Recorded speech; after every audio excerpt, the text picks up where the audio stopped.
Hello, I'm Amanda Gore, and I'm here today to talk to you about a leader's job, a 21st century leader's job. And before you settle back and go, oh, well, I'm not a leader, I don't need to think about this. Oh, yes, you do. Everyone is a leader. Who's in charge of your own life? That would be you. That means you're a leader in your own life. Now, it's a bit corny, but we all have to accept responsibility. And if I'm going to employ somebody, I want someone who perceives themselves as a leader, no matter what their title is. It doesn't matter what your title is, be a leader and take initiative and do those sorts of things. But I'm going to give you the inside tip on 21st century leadership. And basically, everything in life is about feelings. Everything. And I've been talking about this forever. But because I'm female and I've been at corporate conferences and sometimes I do silly things, people go, oh, well, she was cute, she's a bit fluffy. No, this stuff really matters. Like when we talk about leadership or working with anybody else, what are we really talking about? We're working with humans. Oh, surprise. And humans haven't changed that much, really, since Neanderthal times. We still operate on the fuel of feelings. And have you ever heard of a company called Saatchi & Saatchi? They're one of the big global advertising agencies, one of the top 2 or 3, I think. And I had the opportunity to listen to Kevin Roberts, the worldwide CEO, speak some time ago. And he said at Saatchi & Saatchi, every advertising campaign they orchestrate is filtered through this formula.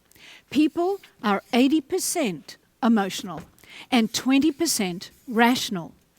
They don't care about facts and figures. And Daniel Pink said, there is a mismatch between what science knows and business does. There is a mismatch between what science knows and business does. We now know, based on reviews from Harvard Business Review, like serious research, that happiness makes for a better workplace. It makes people more productive, they perform better, you get better output, better results, they're more creative. It's like, duh.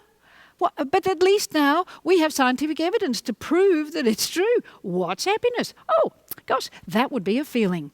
And so people really care about how you make them feel if you're in a leadership role. And even if you're not in a leadership role, everybody cares about how you make them feel. They're really not that fussed about you.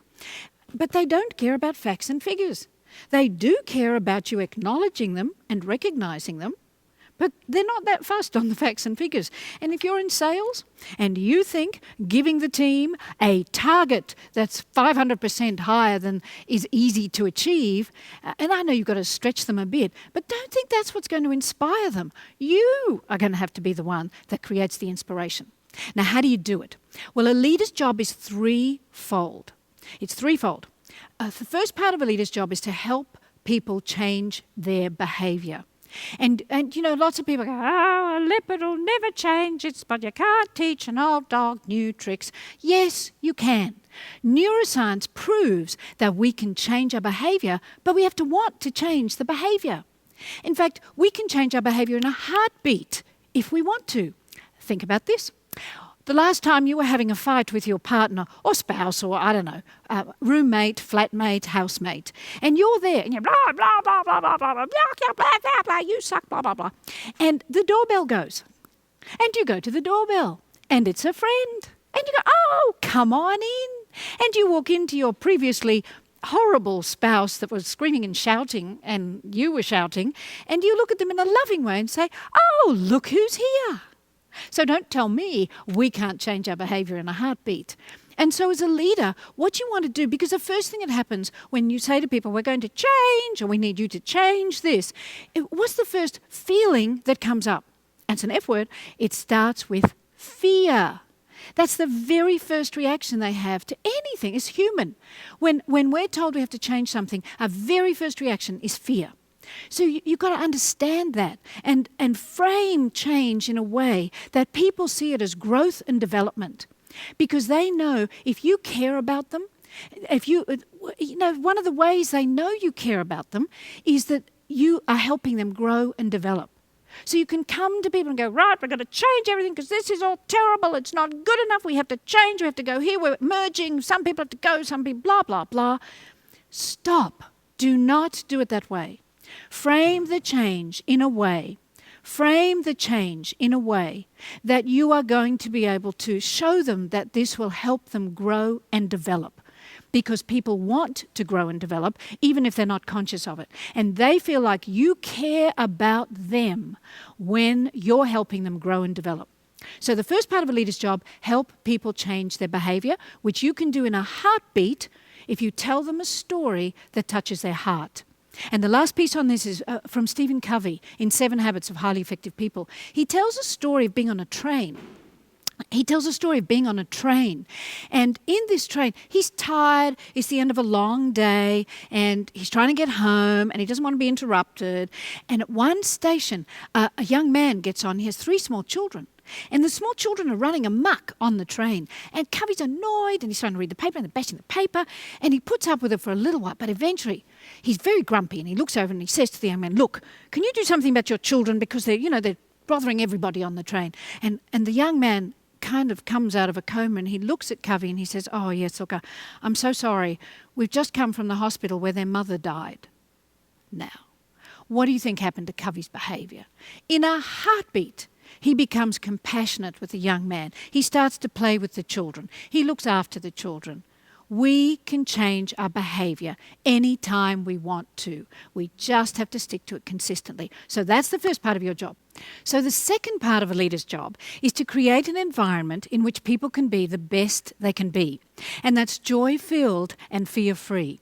Now, I've been saying this for a long time and people are going to go, "Well, that sounds very fluffy." But, as Daniel Pink said, there's a mismatch between what science knows and business does. When you've got a place that people are happy in, and there's a big difference, by the way, between happiness and joy. Happiness is very externally dependent. It's waiting for something to happen and then I'll be happy. It's not going to happen. You might have a temporary change of how you feel, but you'll go straight back to how you feel. Joy, on the other hand, is an inside job. It's something that's already in you. It just needs to be allowed to emerge. So your job as a leader is to allow people to have a joyful workplace and to facilitate that. So model it in your own behaviour. Joy actually is the new competitive advantage. And Harvard has done studies, and so have other universities, that say people who are happy at work, and joy is much deeper than happiness, so they've just done the studies on happiness, are more productive, they're more creative, they're more inspired, they're more engaged, they produce more. These are real tangible results. So be very careful of going, "Oh, well, they're not here to be happy." Oh, yes, they are. Of course, they're there to be productive, but joy's the competitive advantage. It's the new competitive advantage. Help people have a sense of purpose in what they're doing, because that's critical in having people engaged in a workplace. Help them have a sense of belonging. Model for them that it's okay to laugh, that it's okay to make mistakes, that it's okay to do all the other things that are human and not generate fear. And if you pride yourself on being a leader or someone who puts the fear of who knows what into people, time to look in a mirror, because science shows that you're not going to be the most effective leader. And you're certainly not going to make people feel good. People are already riddled with fear. They don't need you to reinforce it. What they do need is for you to make them feel good about themselves, to enjoy what they're doing. Get rid of the miserable people, keep the optimistic, positive people on board, and watch your business grow. So the third thing that's a leader's job is and this may be, in fact, the most important, although all of them are important, is to help people believe in themselves. Now, you think back to the best boss you ever had. And you already thought of that person by now, and I don't need to give you any more time. But if you think about why that person was the best boss you ever had, it was because they made you feel good about yourselves, because they believed in you. At some level, you unconsciously knew that they believed in you. So what can you do to help others believe in themselves? Well, the most important thing is for you to believe in them and to give them opportunities to shine. And, if they don't shine, well, make them feel good about that in a way that helps them grow and develop. Life isn't all about being lovely and sugary and being the person that everybody likes, but it is about being the person that everybody respects. And if you can help people feel that they're capable of doing so. You know, I know the greatest gift my mum ever gave me, the greatest gift, despite the fact that I had, my deeper fears that I've talked about in another video, my mum helped us believe in ourselves. And we believed that we could do anything we wanted to do as long as we put the work in. Now, how can you make people at work feel like that? How can you make your children feel like that? Because those 3 things I've listed as a leader's job, they're also a parent's job. How can you help your children grow and develop? In other words, change their behaviour. How can you help your children be in an environment that will help them be the best they can be? And how can you help your children believe in themselves? Remember, Daniel Pink said there's a mismatch between what science knows and business does. Be the person that blends new science with the fact that you're leading humans and they have feelings and they want to feel good about themselves. They want to be in an environment that allows them to shine and they want to grow and develop and feel they have a strong sense of purpose. So, there you have it in a nutshell, how you can make everybody around you feel fabulous and build an amazing business. Ta-da!